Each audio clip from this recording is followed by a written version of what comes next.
Screen दिसते का सर्वांना? ओके, ठीक आहे.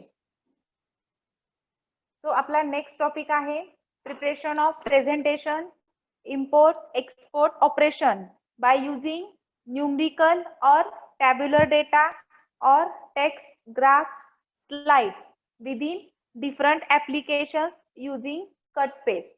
आपल्याला प्रिपरेशन ऑफ प्रेझेंटेशन म्हणजे जे आपण प्रॅक्टिकली ऑलरेडी बघितलेलं आहे, प्रॅक्टिकली तुम्ही बघितलेलं आहे हाऊ टू प्रिपेअर प्रेझेंटेशन और पॉवर पॉइंट प्रेझेंटेशन. प्रेझेंटेशन कसं तयार करायचं, परत त्यातला जो रिमेनिंग पार्ट आहे प्रॅक्टिकलचा तो आपण नेक्स्ट ह्याच्यात कव्हर करूया. सो या टॉपिक मध्ये आपण काय बघणार आहोत तर प्रेझेंटेशन कसं प्रिपेअर करायचं आणि ते इम्पोर्ट कसं करायचं. आता ह्या थिअरी पार्ट मध्ये फक्त तुम्हाला काय आहे तर how to create presentation and different rules for creating presentation. Presentation create करण्यासाठी काही रूल्स दिलेले आहेत किंवा काही कन्सेप्ट दिलेले आहेत, त्या कन्सेप्टचा त्या रूल्सचा यूज करूनच प्रेझेंटेशन क्रिएट करायचं किंवा प्रिपेअर करायचं. मग त्यासाठी काही स्टेप्स दिलेले आहेत. Steps in preparing a presentation. First step दिलेली आहे planning your presentation. So first preparing a presentation can be overly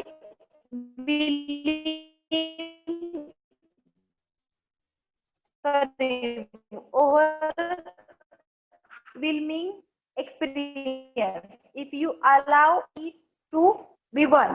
म्हणजे ज्यावेळेस तुम्ही प्रेझेंटेशनचं प्रिपरेशन करणार आहात तो एक गुड एक्सपिरियन्स आहे तुमच्यासाठी की तुम्ही फर्स्ट टाइम किंवा कधीही प्रेझेंटेशन प्रिपेअर करणार आहात.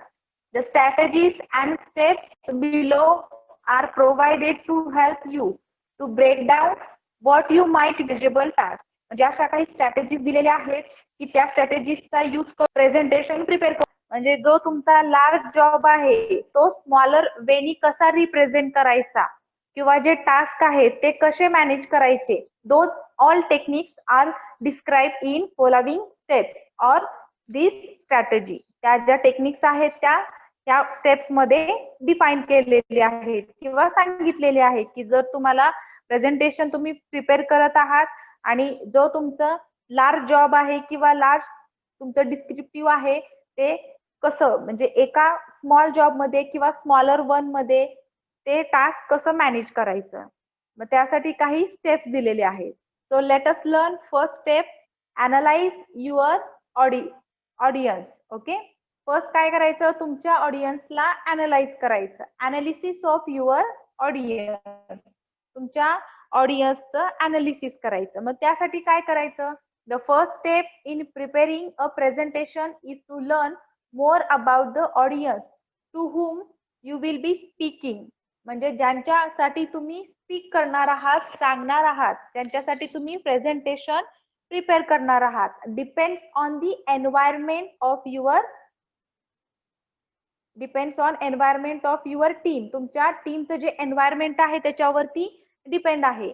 फॉर एक्झाम्पल तुम्ही एखाद्या ऑर्गनायझेशन मध्ये प्रेझेंटेशन करणार असाल, स्कूलमध्ये, कॉलेजेसमध्ये जर एखादी ऍक्टिव्हिटी असेल आणि त्या ठिकाणी तुम्ही प्रेझेंटेशन करणार असाल, एखाद्या ऑर्गनायझेशन मध्ये किंवा त्याच्यापेक्षा कुठेही अजून, म्हणजे त्या एन्व्हायरमेंट वरती डिपेंड आहे की तुम्ही काय प्रेझेंटेशन करणार आहात. तो first let us learn about your audience. म्हणजे तुमची ऑडियन्स कोण आहे, तुमचं प्रेझेंटेशन कोण लर्न करणार आहे, ते बघणार आहे, ऐकणार आहे, ते पहिल्यांदा काय करायचं फाइंड आउट करायचं. It is good idea to obtain some information on background, values and interest of your audience. म्हणजे पहिल्यांदा काय करायचं तर तुमचा जो ऑडियन्स आहे, जो तुमचं प्रेझेंटेशन बघणार आहे, ऐकणार आहे, त्यांच्या पहिल्यांदा त्यांच्याशी रिलेटेड जे बॅकग्राऊंड आहे, त्यांच्या इंटरेस्ट, व्हॅल्यूज हे सगळं फाइंड आउट करायचं. So that you understand what the audience members might accept from your presentation. म्हणजे त्याच्यातून तुम्हाला काय समजेल की तुमचे जे ऑडियन्स आहे त्यांना तुमच्या प्रेझेंटेशन पासून काय एक्सेप्शन्स आहेत. ओके, म्हणजे एक्सेप्ट त्यांना काय पाहिजे तुमच्या प्रेझेंटेशन मधून. जर तुम्ही कॉलेज लेवलला प्रेझेंटेशन करणार असाल तर तुमची ऑडियन्स कोण असणार, स्टुडंट्स असतील. ओके, मग त्यांना काय एक्सपेक्ट आहे की तुम्ही काय प्रेझेंट केलं पाहिजे, तुमचं बॅकग्राऊंड काय आहे, तुम्हाला टॉपिक जो दिलेला आहे त्याच्यामध्ये ते जे ऑडियन्स क्रिएट करायचा हे सगळं तुम्ही प्रिपेअर करायचं. और to obtain some information related to your audience, that is background, values, interest of your audience, and this will fulfilment your need for expectation from your presentation. म्हणजे त्यांना जे काही एक्सपेक्टेशन असतील ऑडियन्सला ते तुम्ही फुलफिल करू शकता जर तुम्ही त्यांचं अनालिसिस केलं. मग अनालिसिस कोणत्या संदर्भात करायचं हे सांगितलेलं आहे की पहिल्यांदा तुमचे जे ऑडियन्स आहे ते ऑडियन्स कोण आहे ते चेक करायचं आणि त्यांच्याशी रिलेटेड जी इन्फॉर्मेशन आहे ती इन्फॉर्मेशन फाइंड आउट करायची आणि नंतरच मग आपलं जे प्रेझेंटेशन आहे ते स्टार्ट करायचं. मग त्याचबरोबर नेक्स्ट स्टेप दिलेली आहे, select a topic. Okay, first step सगळ्यांना समजून स्टेप आहे. आता पहिल्यांदा अनालिसिस झालं प्रेझेंटेशन करायच्या अगोदरचं. ओके, अनालिसिस झालं. नेक्स्ट स्टेप तुमचा टॉपिक सिलेक्ट करायचा. आता जर टॉपिक दिलेला असेल तर डझंट मॅटर आहे त्या टॉपिक वरतीच तुम्ही प्रेझेंटेशन प्रिपेअर करू शकता. पण जर तुम्हाला तुमचा ओन चॉईस असेल की तुम्ही कोणताही टॉपिक वरती प्रेझेंटेशन करू शकता तर तुम्ही टॉपिक सिलेक्ट करा. Next, if possible select a topic that is of interest to the audience and to you. म्हणजे जर पॉसिबल असेल तर, म्हणजे मी आता जे सांगितलं की जर तुम्हाला ऑलरेडी टॉपिक दिलेला असेल की तुम्ही या टॉपिक वरती प्रेझेंटेशन प्रिपेअर करायचं तर तुम्ही त्या टॉपिक वरती करू शकता. पण जर टॉपिक दिलेला नसेल, if possible then select a topic that is of interest to audience and to you. मग असा टॉपिक सिलेक्ट करायचा. जर चॉईस तुमच्या हातात असेल तर असा टॉपिक सिलेक्ट करायचा की जे ऑडियन्स आहे ते ऑडियन्स आणि तुम्ही या दोघांना त्यामध्ये इंटरेस्ट असेल. It will be much easier to deliver a presentation that the audience finds relevant and more enjoyable to research a topic that is of interest to you. म्हणजे ते काय होईल, इझी होईल तुम्हाला प्रेझेंटेशन देण्यासाठी जर ऑडियन्सच्या रिलेटेड असेल. इट फाइंड्स रिलेव्हंट, जर रिलेटेबल सब्जेक्ट असेल, एन्जॉय करून ते प्रेझेंटेशन आपण ते प्रेझेंटेशन प्रेझेंट करण्यासाठी इंटरेस्ट येईल किंवा तुम्ही पण ते प्रेझेंटेशन इंटरेस्टली सगळ्यांना सांगू शकता.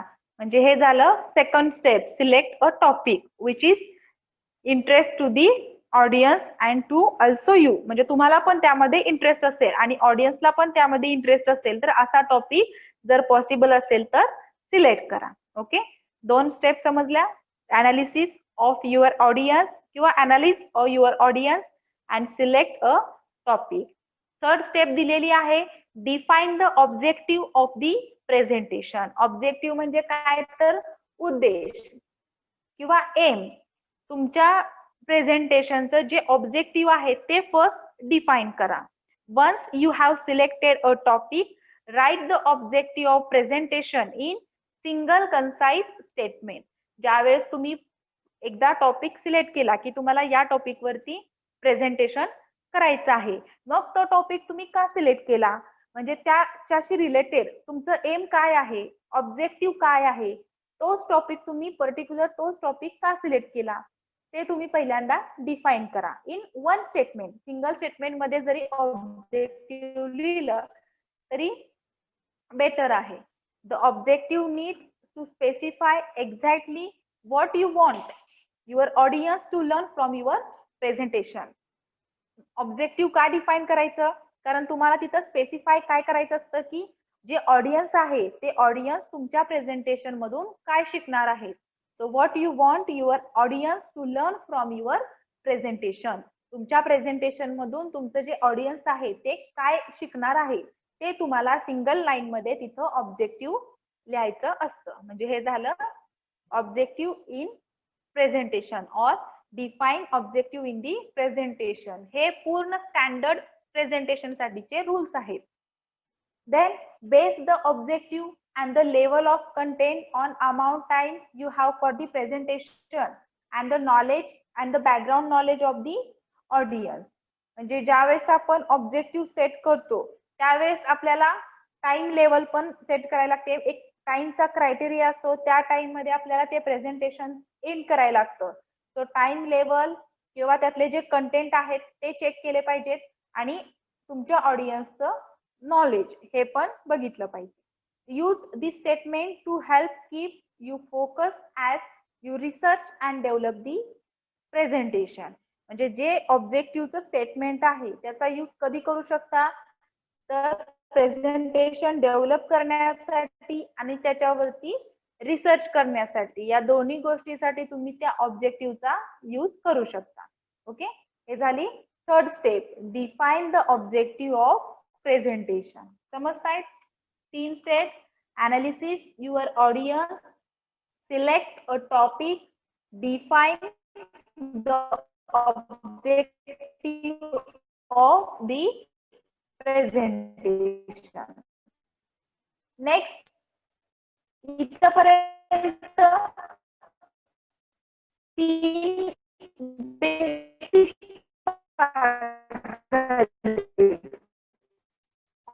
ऑडियन्स analysis करा, टॉपिक सिलेक्ट करा आणि ऑब्जेक्टिव्ह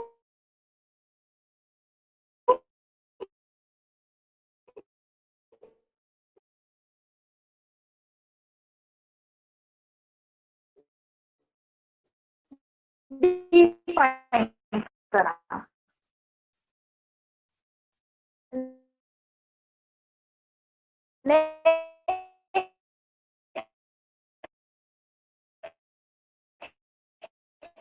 चौथी स्टेप जी आहे, 4th नंबरची स्टेप आहे, which is related to preparing the content of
screen share करते, 1 मिनिट.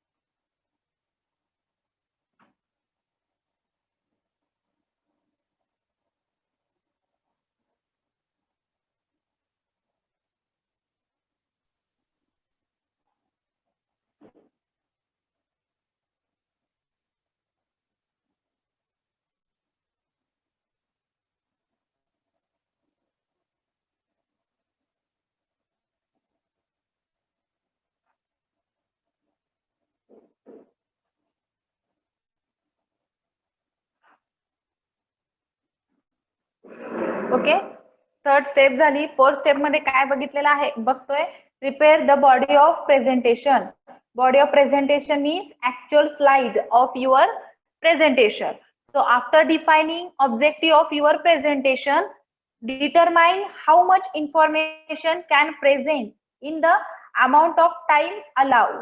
ज्या वेळेस तुम्ही प्रेझेंटेशनचं ऑब्जेक्टिव्ह डिफाईन करता. एकदा प्रेझेंटेशनचं ऑब्जेक्टिव्ह डिफाईन केलं की आपल्याला काय चेक करायचं आहे, तर आपल्याकडे टाइम किती आहे.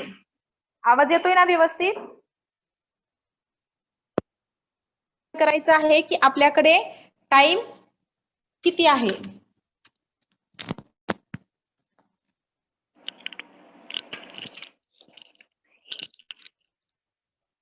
आणि त्या टाइम नुसारच, त्या लिमिटेड टाइम नुसारच आपल्याला काय करायचं आहे, तर जी इन्फॉर्मेशन आहे ती इन्फॉर्मेशन त्या स्लाइड्स मध्ये राईट करायची. Okay. So also use your knowledge about the audience to prepare presentation with right level of detail. आणि त्याचबरोबर आपल्या नॉलेजचा किंवा आपण जे थिंक करतो त्याचा यूज करून प्रेझेंटेशन प्रिपेअर करायचं. You don't want a planned presentation that is too basic or too advanced. म्हणजे कोणतंही प्रेझेंटेशन प्रिपेअर करताना ते एकतर पूर्ण बेसिक असेल किंवा पूर्ण ऍडव्हान्स असेल असं नाही करायचं. म्हणजे मिडल लेवलला नॉलेज चेक करायचं ऑडियन्सचं, आपण स्वतः त्याच्यावरती विचार करायचा आणि नंतरच मग प्रेझेंटेशन प्रिपेअर करायचं. Okay. This is the fourth one step. Prepare the body of presentation. त्यामध्ये काय करायचं आहे, तर ज्यावेळेस तुमचं ऑब्जेक्टिव्ह डिफाईन होतं, after defining objective of your presentation, determine how much information can you present in the amount of time allowed. जी तुम्हाला टाइम दिलेला आहे त्या टाइम मध्ये तुम्ही किती इन्फॉर्मेशन प्रेझेंट करू शकता हे काय करायचं, डिफाईन करायचं. आणि त्याचबरोबर ऑडियन्सचं नॉलेज त्याचा यूज करून किंवा ऑडियन्सचं जे नॉलेज आहे ते नॉलेज प्रेफर करूनच मग प्रेझेंटेशन स्टार्ट करायचं किंवा राईट करायचं. So this is the preparation of body of the presentation. The body of presentation is where you present your ideas. Body of presentation मध्ये तुम्ही तुमच्या आयडियाज प्रेझेंट करू शकता. To present your ideas consequently. तुम्हाला जर तुमच्या ideas present करायचे असतील then you will need to illustrate and support them. तर तुम्हाला ते इलिस्ट्रेट करणं किंवा त्याला सपोर्ट करणं गरजेचं आहे. Strategies to help you do this include following. आता ती जर स्ट्रॅटेजी तुम्हाला फॉलो करायची असेल तर त्याच्यामध्ये काही थिंग्स दिलेले आहेत की त्याचा यूज करून तुम्ही प्रेझेंटेशन प्रिपेअर करू शकता. फर्स्ट काय दिलंय, present data and facts.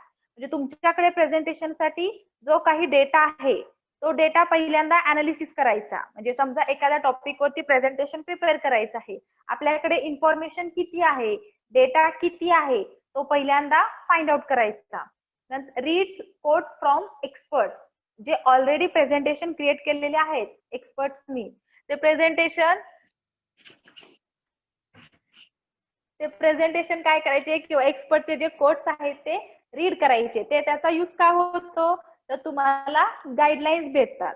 Then relate personal experience. स्वतः जर आधी प्रेझेंटेशन प्रिपेअर केलेले असतील तर त्या प्रेझेंटेशनचा तुम्हाला ऑलरेडी जसा एक्सपिरियन्स आलेला आहे किंवा तुम्हाला एखादं प्रेझेंटेशन जर केलं असेल तर त्यातून तुम्हाला काय एक्सपिरियन्स आलेला आहे, तुम्हाला काय चेंजेस पाहिजेत किंवा हे एक्स्ट्रा पाहिजे, हे नको, ह्या सगळ्या गोष्टी काय करायच्या तिथं फोकस करायचा. अँड प्रोव्हाइड विविध description means it consists of detailed description about your presentation or about your topic or different or various type of description or information. समजतंय. जर प्रेझेंटेशन जर आपल्याला व्यवस्थित करायचं असेल तर या थिंग इम्पॉर्टंट आहेत किंवा या स्ट्रॅटेजीजचा यूज करायचा. Present data and facts, read quotes from experts. जे एक्सपर्ट्स आहेत त्यांचे कोट्स रीड करायचे जेणेकरून तुम्हाला आयडियाज येतील प्रेझेंटेशन मध्ये आपल्याला काय चेंजेस केले पाहिजे.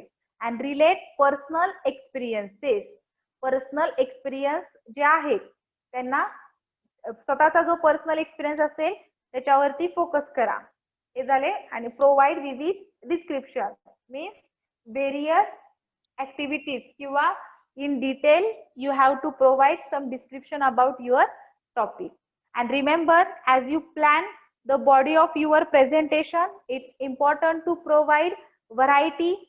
Listeners may quickly become bored by lots of facts or they may tire of hearing story after story. म्हणजे अजून एक गोष्ट लक्षात ठेवायची, ज्यावेळेस तुम्ही प्रेझेंटेशन प्रिपेअर करत आहात त्यावेळेस त्या प्रेझेंटेशन मध्ये व्हरायटी असली पाहिजे. Means it's provide or it's important part to provide variety in your presentation. तुमच्या प्रेझेंटेशन मध्ये व्हरायटी पाहिजे. जर तुम्ही तेच जर प्रेझेंट करत असाल then your public become or it listeners may quickly becomes bored. ते काय होऊ शकतील तर बोर होणार आहे. त्यामुळं जे तुम्ही प्रेझेंट करणार आहात त्याच्यामध्ये व्हरायटी पाहिजे. or it lots of facts or they may tire of hearing story after story. म्हणजे तेच जर ते ऐकत गेले तर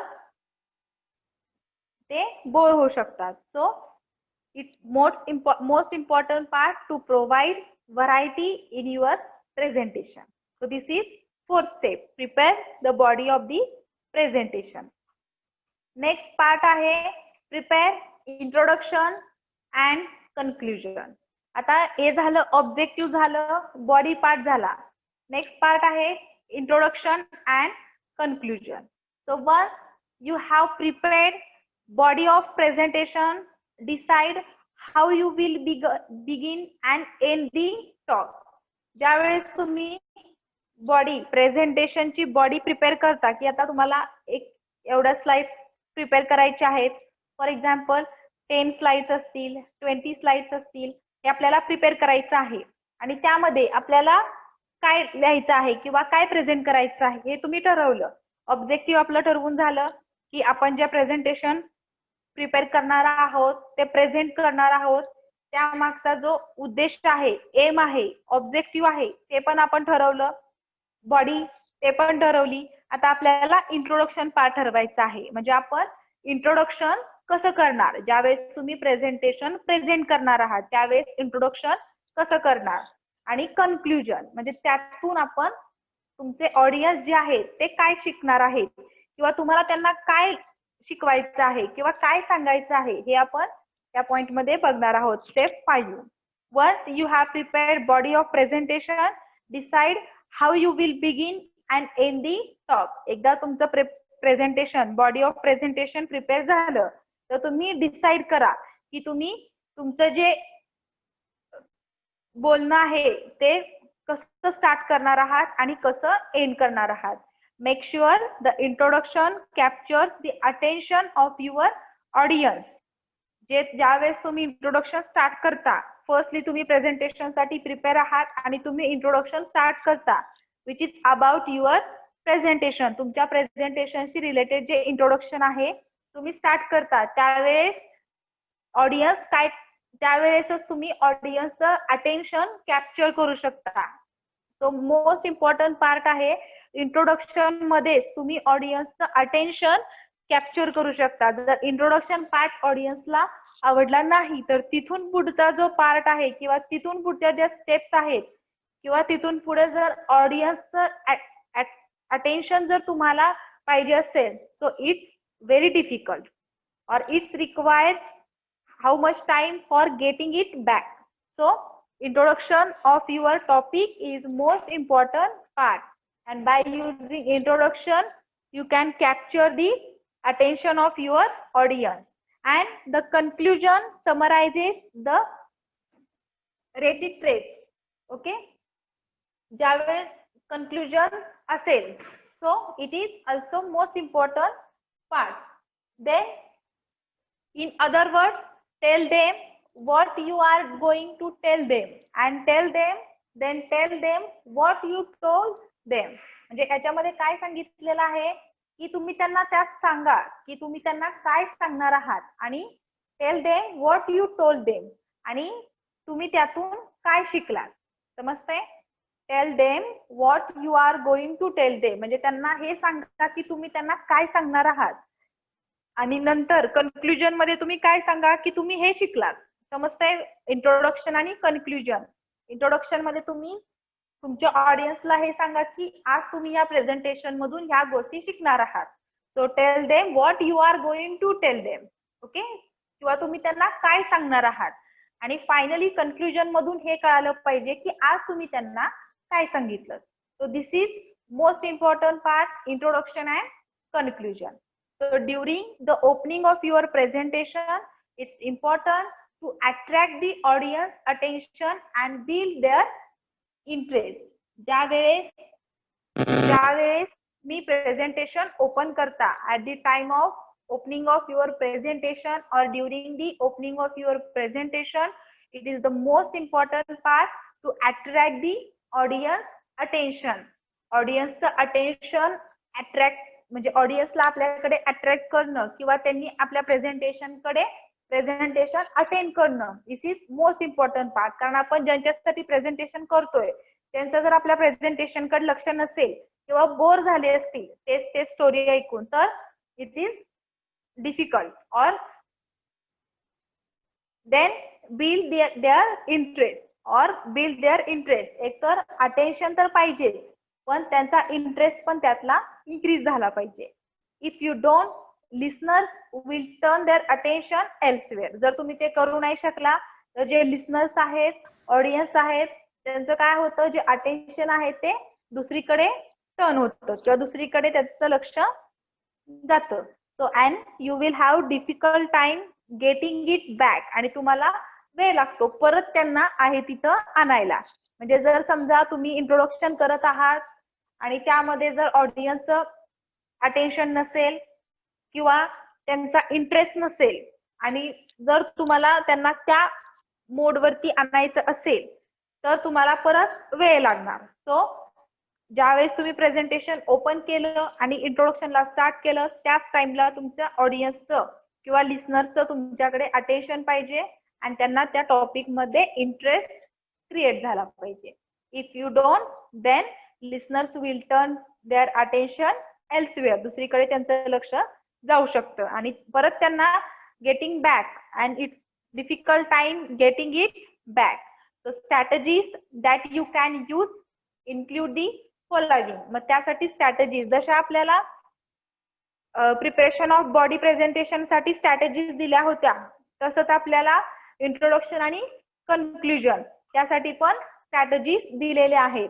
मग त्यासाठी काय स्ट्रॅटेजीज दिलेल्या आहेत?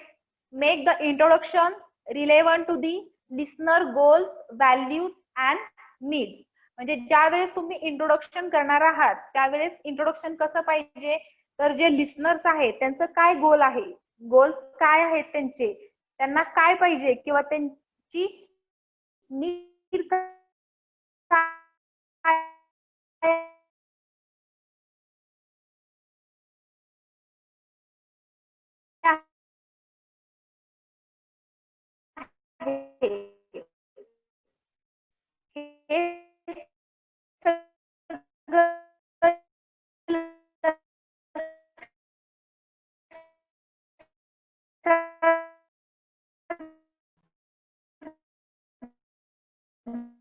घेऊनच इंट्रोडक्शन करायचं.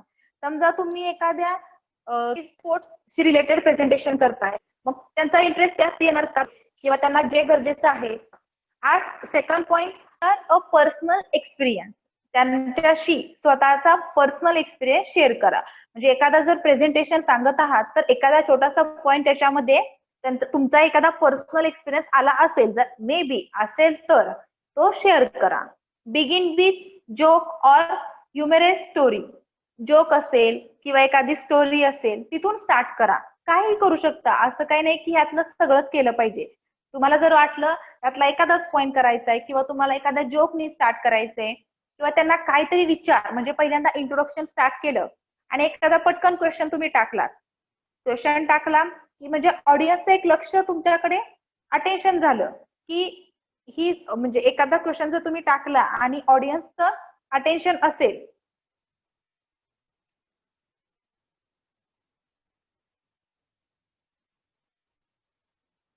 ऑडियन्सचं जर अटेन्शन असेल तर लगेच त्याच्यामध्ये काय होणार, त्यांना इंटरेस्ट येणार की काहीतरी आपल्याला क्वेश्चन आलेला आहे आणि त्याचा आपल्याला काहीतरी आन्सर द्यायचा आहे. म्हणजे इथं काय झालं की ते तुमच्याकडे जे लिसनर आहेत ते अट्रॅक्ट झाले. So ask question to stimulate thinking. म्हणजे ते विचार करायला लागतात. Share a personal experience. स्वतःचा पर्सनल एक्सपिरियन्स शेअर करा. बिगिन विथ जोक और ह्युमरस स्टोरी. एकतर स्टोरीने किंवा जोकनी स्टार्ट करा. प्रोजेक्ट अ कार्टून और कलरफुल व्हिज्युअल्स. एकतर प्रेझेंटेशन मध्ये कार्टून्स घ्या किंवा व्हिज्युअली काहीतरी त्यांना कलरफुल व्हिज्युअलायझेशन काहीतरी दाखवा. मेक अ स्टिम्युलेटिंग और इन्स्पायरेशनल स्टेटमेंट. एखादं प्रेरणादायक म्हणजे एनकरेजमेंट येईल त्यांना किंवा एनकरेजमेंट येईल किंवा ते पुश केले जातील असं एखादं स्टेटमेंट सांगा. किंवा इन्स्पायरेशनल मी एखादं स्टेटमेंट द्या. म्हणजे काही तुम्ही सांगू शकता ह्यातलं. Give a unique demonstration. एखादा युनिक डेमो द्या. म्हणजे इंट्रोडक्शनच्या स्टार्टला ज्यावेळेस तुम्ही टॉपिक स्टार्ट करणार आहात तेव्हा त्या टॉपिकशी रिलेटेड तुम्ही ह्यातला कोणताही पॉइंट त्याच्यामध्ये किंवा ह्यातली कोणतीही स्ट्रॅटेजी तुम्ही यूज करू शकता. समजतंय? Make the introduction relevant to the listener's goals, values, and its needs. Ask questions to stimulate thinking.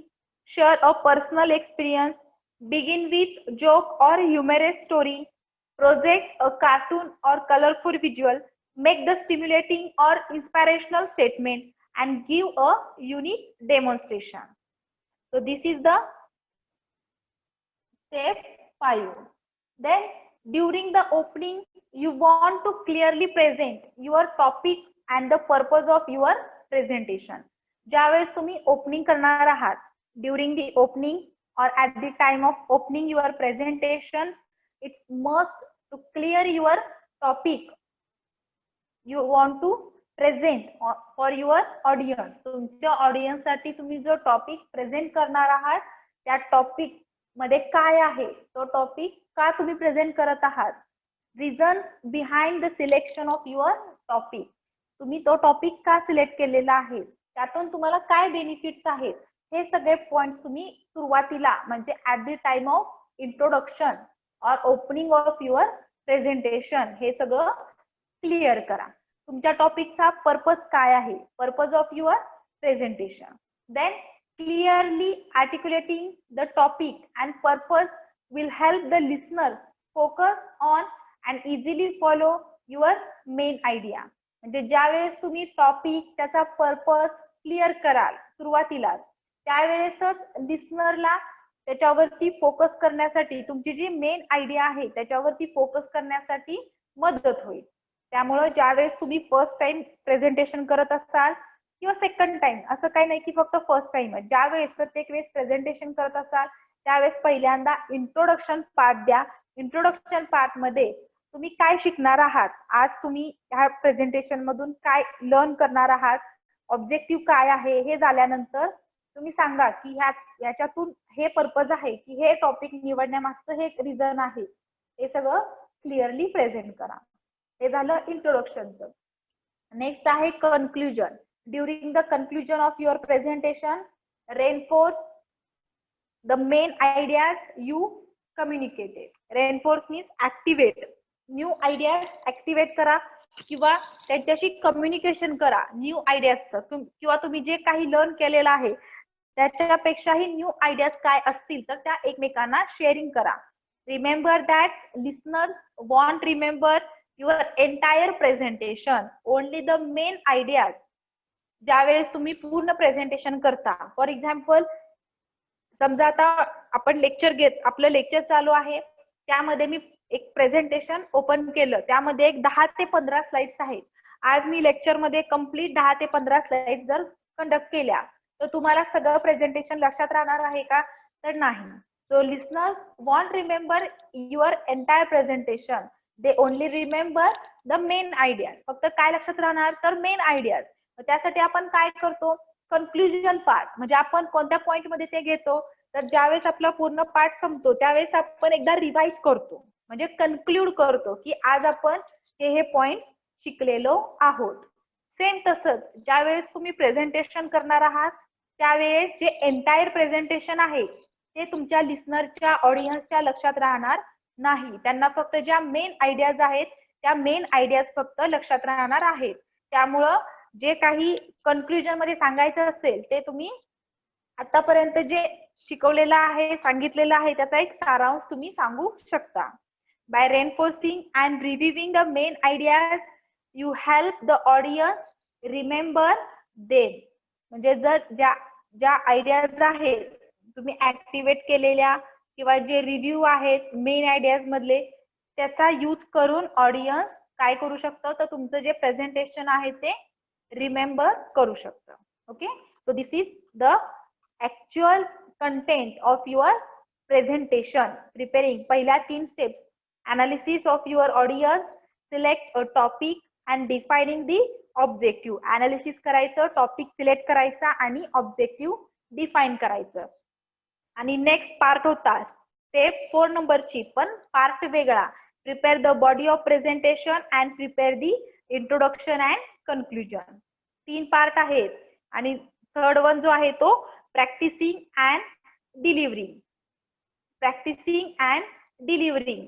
प्रॅक्टिसिस and delivering of the presentation. त्यामध्ये काय दिलेलं आहे? Most people spend hours preparing a presentation but very little time practicing it. म्हणजे एखादं जे people's काही काय करतात की प्रिपेअर करण्यासाठी भरपूर वेळ लागतो. Number of hours, 1 hour, 2 hours, 3 hours, depends on slides or topic. Most of the time is required for preparation of presentation but very little time for practicing it. किंवा त्याचं प्रॅक्टिस करण्यासाठी, ते प्रेझेंट करण्यासाठी खूप छोटा टाइम घेतात. म्हणजे 10 slides एक 5 मिनिटात 10 मिनिटात संपून टाकतात आणि त्या 10 स्लाइड्स प्रिपेअर करायला त्यांना 1 ते 2 तास गेलेले असतात. म्हणजे when you practice your presentation you can reduce the number of times you utter the words and phrases. म्हणजे ज्यावेळेस तुम्ही एखादं प्रेझेंटेशन प्रिपेअर करता त्यावेळेस नंबर ऑफ टाइम्स तुम्ही काय करता, तर मल्टिपल वर्ड्स यूज करता. लाईक वेल, यू नो और असं बरेचसे तुम्ही वर्ड्स जे आहेत म्हणजे तुम्हाला आठवत नसतं मग तुम्ही भलतंच काहीतरी बोलता. म्हणजे असे जे वर्ड्स आहेत ते वर्ड्स तिथं यूज करू नका किंवा जे वर्ड्स आहेत ते कमी यूज करा. मिनिमम जेवढे कमी करता येईल तेवढे वर्ड्स तिथं कमी यूज करा. मध्येच जर आपल्याला एखादा पॉइंट नाही आठवला तर आपण हे जे बाकीचे वर्ड्स बोलतो, वेल, यू नो, मध्येच काहीतरी वेगळं असं नको. This habits can easily diminish a speaker creditability, means reduce. त्याच्यामुळे काय होतं, तर जे स्पीकरची क्रेडिटेबिलिटी आहे ती रिड्यूस होते. You can also fine tune your content to be sure you make your most important point in the time allotted. म्हणजे neatly किंवा क्लिअरली तुम्ही जे तुमचे कंटेंट्स आहेत ते क्लिअरली एक्सप्लेन करा, जेणेकरून आणि दिलेल्या टाइम लिमिटेशन मध्ये. म्हणजे जो टाइम लिमिट दिलेला आहे त्या टाइम लिमिट मध्ये तुम्ही जे पॉइंट्स आहेत तुम्हाला जे कव्हर करायचे आहे ते तेवढ्याच पॉइंट्स मध्ये कव्हर करा किंवा तेवढ्याच टाइम मध्ये कव्हर करा, जेणेकरून जे तुम्हाला सांगायचं आहे, जे ऑडियन्सला ऍक्सेप्ट करायचं आहे किंवा त्यांचं जे काही अट्रॅक्शन असेल तुमच्याकडे ते स्टेबल राहील. Okay, so this is the 6th step, practice delivering the presentation. समजतंय? ह्या झाल्या 6 स्टेप्स. इथं आपला 12th टॉपिक संपतो. फक्त 6 स्टेप्स ह्याच्यामध्ये आहेत. Preparation of presentation, import and export operations by using numerical. आता हे जे आहे import and export operation by using numerical, tabular data, text graph, slides within different application, हे प्रॅक्टिकल पार्ट आहे. प्रिपरेशन ऑफ प्रेझेंटेशन फक्त theoretical part आहे. Okay, त्यातनं पण जर याच्याशी रिलेटेड थेरॉटिकल नोट्स असतील तर मी ते परत सांगेन तुम्हाला किंवा ग्रुपवरती टाकेन त्या नोट्स. समजले पॉइंट्स? परत एकदा रिवाइज करूयात. आपण आपल्या प्रेझेंटेशनचं कन्क्लुजन घेऊयात.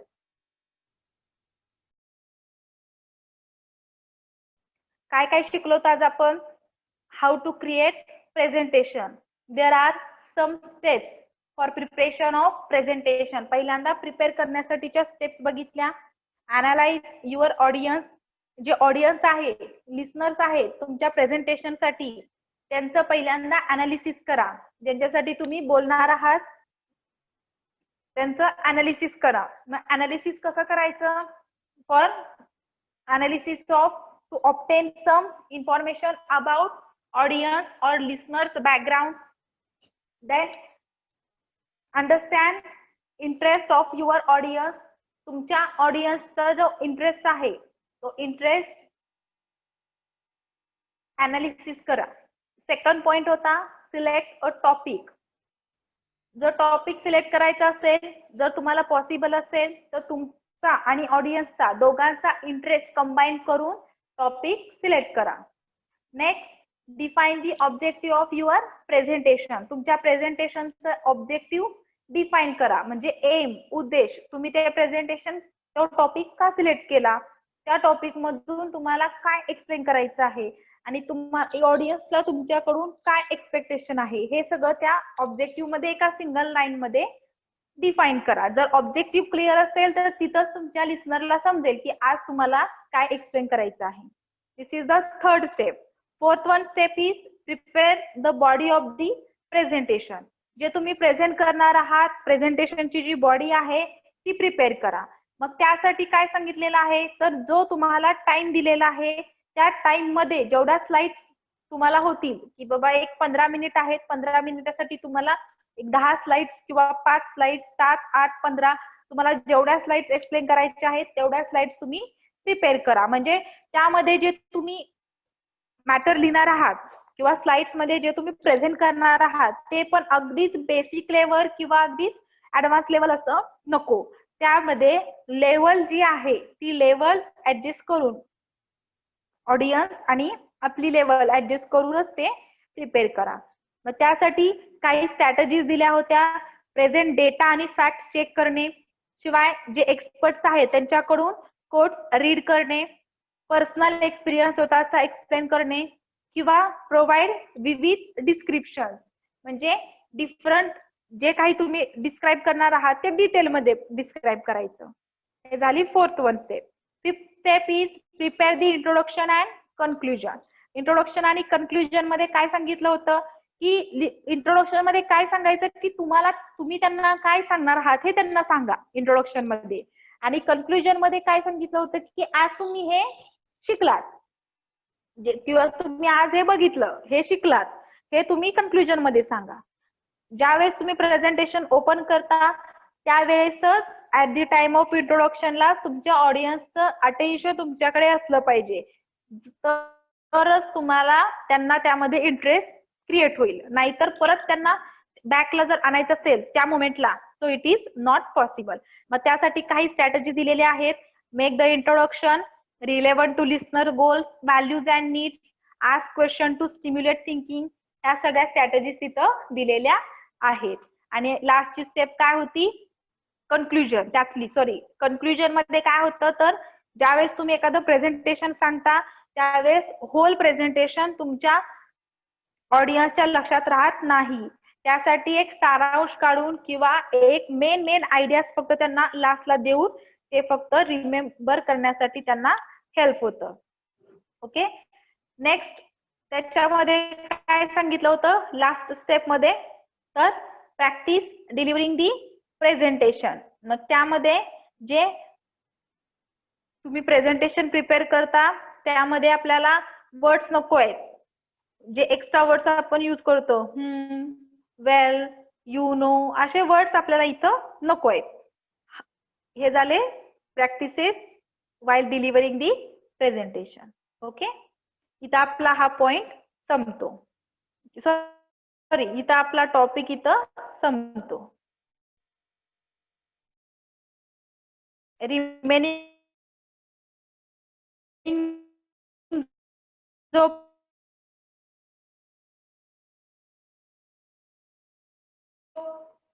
नेक्स्ट जो टॉपिक आहे तो आपण नेक्स्ट लेक्चरला बघूया.